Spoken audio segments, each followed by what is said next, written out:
This video will give you step-by-step instruction on how to draw Nicola Foti from the channel Soundly Awake. But you don't even need to stay fully awake to successfully complete this tutorial. I made it that easy. Just pause the video at the end of each step and follow my instructions. I'm going to break everything down into simple shapes, and then I'm going to teach you how to shade your drawing.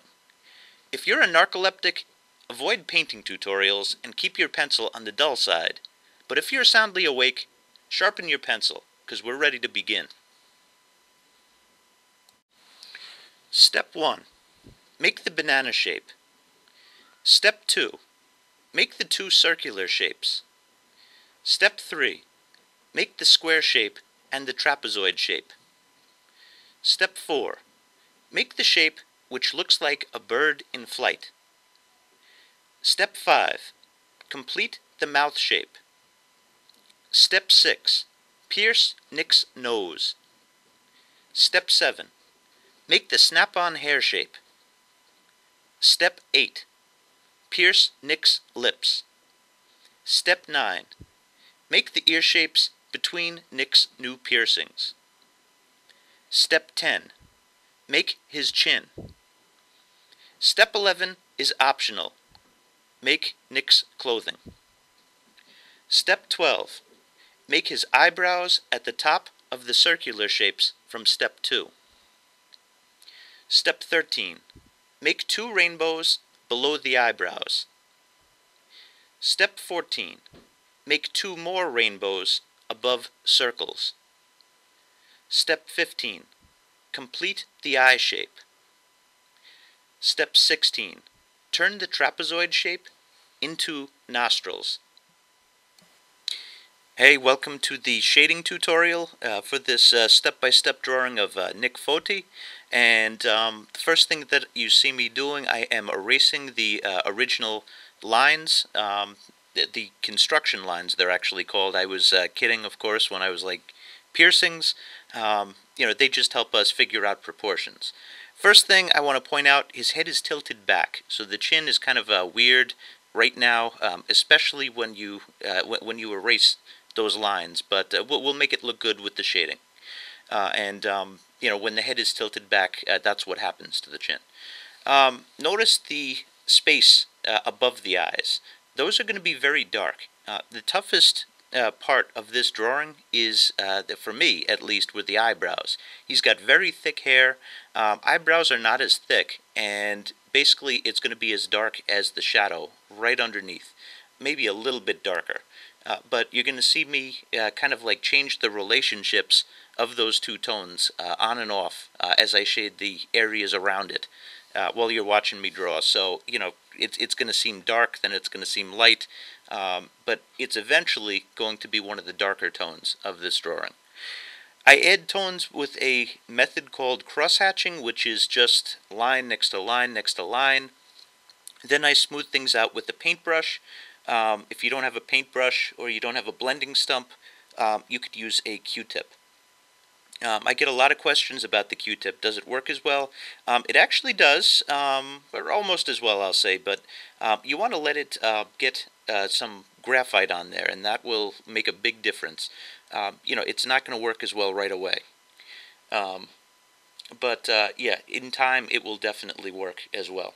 Now you see me starting to add volume to the face, and if you notice, I've been erasing a lot of the original lines, and when you erase, you'll still be able to see them a little bit, but we want them to go. What makes a drawing look realistic is when you make sure that all of the lines have been done away with. There's no lines in the face. You'll get eyelashes, you'll get the mouth line. I suppose I shouldn't say no lines, but there's variation even to those lines. So you want to do away with as many lines as possible, and really that is, I would say, the biggest secret to being able to draw a realistic image. His hair is super thick. Don't worry about the detail. Just put it in dark. If you notice, I made some indications of texture in the hair up top. I didn't even bother to do that on the sides. He has it shorter on the side. Then I did some light hatching over it, and that'll give it some good texture. His beard at the bottom is going to be almost as dark. He's got a really light mustache in the picture. Don't go too dark. We don't want it to go mugshot on him. The eyes are really tricky. Like I said, you want to, you don't want that area to be too light. It's a darker area, but it's not obviously the same tones as the dark of the eye or the eyelashes. The eyebrows are not as dark as the eyelashes in this. And it's little nuances like this that really help you figure out a likeness. I'm using a Kneaded Eraser now, and that's a magic tool. I mean, really it isn't. If you've had art class, chances are you've tried it. But the cool thing about it, you could shape the eraser any way that you wish. And, once you reach the point where you start erasing, that's where the magic really happens in the drawing. You get a lot of life into it. And of course, you could cross-hatch over that same area again. You add, you take away, you add, you take away. You look at the reference image. I just did a Google search for Nicola Foti, and I found this image, and I was using this. So if you guys needed the reference image, you can find it on Google. Kind of cheated a little bit, and I regret doing that. I used a Conti crayon for the clothing, but it's way darker than the hair. You can see me go over it with pencil because I regretted it that much. And then it looks, again, like a pencil drawing, but I wanted to build some tones in like really, really fast.